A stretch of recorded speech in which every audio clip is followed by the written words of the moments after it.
John tries to convince Dale to come with them, but Dale flat out refuses. He says this is the place where his wife passed away. He wants to stay right here until the very end. His choice deeply moves John. John truly accepts his responsibility and love for Allison once again. With the impact closing in, time is running out. The family has to hit the road immediately. Dale gives them his truck with a full tank of gas and a gun. He tells John to protect his daughter. Allison gives Dale a deep, emotional hug. She gets in the truck and doesn't look back, trying to keep her tears inside. She is absolutely heartbroken. After waving goodbye, Dale looks up at the sky and smiles. He opens his arms wide. It looks like he is accepting the universe's final judgment. Or maybe he is just ready to embrace his late wife again. John's family heads for the private airport they heard about. They plan to catch a flight to Greenland from there, but right before they arrive, they get stuck in a massive traffic jam. While they are brainstorming a plan, giant fireballs suddenly rain from the sky. They smash into the ground like mini missiles. The impact is so strong that even planes in the air are knocked down. Luckily, John is a pro behind the wheel. He dodges every single fireball and swerves under a bridge to stay safe.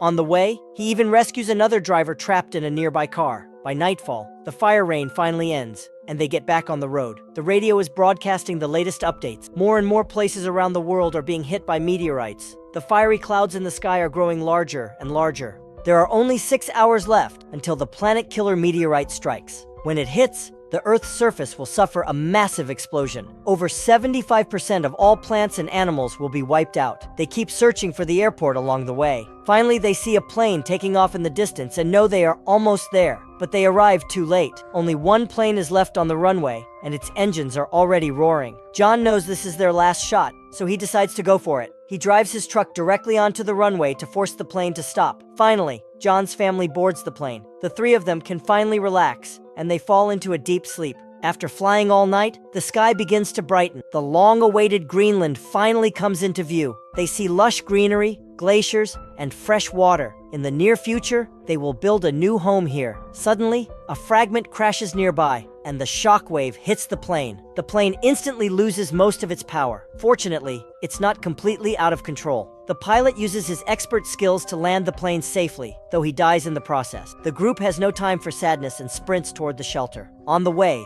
they are luckily picked up by a passing military truck and taken to the underground bunker. As soon as they reach the entrance, the alarm blares. The big one is falling. Everyone rushes to the deepest part of the shelter. John's family huddles together, quietly waiting for fate to judge them. No one can guarantee they will survive. John remembers the happy times his family shared. To him, he will do anything to help them survive this disaster. But if they can't escape, he's ready to face the end with them. After a wait that feels like a century, the bunker doors finally open. They step out to see a world of scorched earth and total desolation. It's hard to imagine that just yesterday, this was a beautiful paradise full of life. Now, every city has fallen, and even the Eiffel Tower is snapped in half. However, not long after, radio calls start coming in from across the globe. The signals are weak, but they carry a powerful sense of hope and life.